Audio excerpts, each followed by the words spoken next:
Hello mga nakshis, praised be Jesus and Mary. Welcome sa ating vlog number 47 kung saan ipapakita ko nga sa inyo kung ano-ano nga ba yung mga nangyari sa akin last Saturday. Natapat nga siya na first Saturday devotion nga namin sa Malolos Cathedral kaya umatan muna kami ng dawn procession and rosary. Then nag-breakfast muna kami ng very light tapos dumiretso na kami dito sa Barasuin Church para nga sa nagaganap na Marian exhibit doon.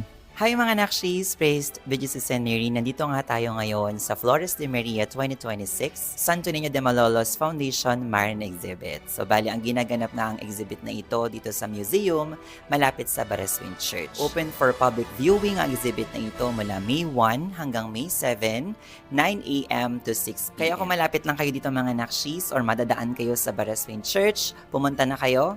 Tara na. Dumating nga kami dito mga nakshis ng para magte 10 a.m. na.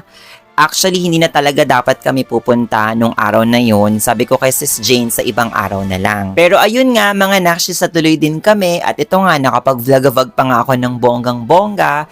Dahil na rin siguro sa pamimilit nila din sa akin ng very light. Kasi parang naisip ko nga din na sabi din nga nung nakshi na kasama ko na mainit pa sa ibang araw. Dahil nga diba, sobrang init ngayon. Kaya parang naisip ko din na oo nga no, kung babalik pa kami sa ibang araw, mainit na naman yung panahon.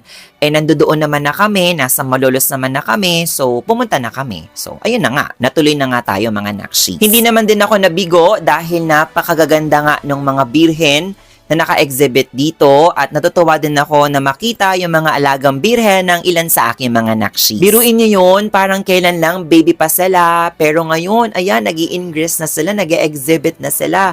Yung iba naman nagpo-procession na, nagsasalida na. Divine, so parang bilang kanilang momshi, nakaka-proud talaga na makita sila na naaabot na nila yung dati nilang pinapangarap ng unti-unti. Tapos ang nakakatuwa din doon yung todo share sila, todo update sila sa akin, tungkol sa mga achievements nila. Nakakatuwa din dahil nakita nga kami ulit ni Kapanaligmat. Hindi ko inaasahan yon. Nakakatuwa na lagi kami nakikita sa mga Marian exhibits. Hello, Matt! Tapos alam nyo ba, tuwang-tuwa din talaga ako nung bigla ko nakita na nandoon pala tong La Niña Maria ng Malolos Cathedral na nasa pangangalaga nga ni Father J. Lina. Tapos na-cute din ako dun sa nakita nyong painting na merong tatlong girl dun sa ilalim ng birhen na parang nag-aalay ng bulaklak dun sa image. Sabi ko si Nakshi Maru, tapos ako, tapos si Sister J. Yun na lahat mga nakshis, hanggang sa susunod na vlog. Salamat! Tara na. Tara na.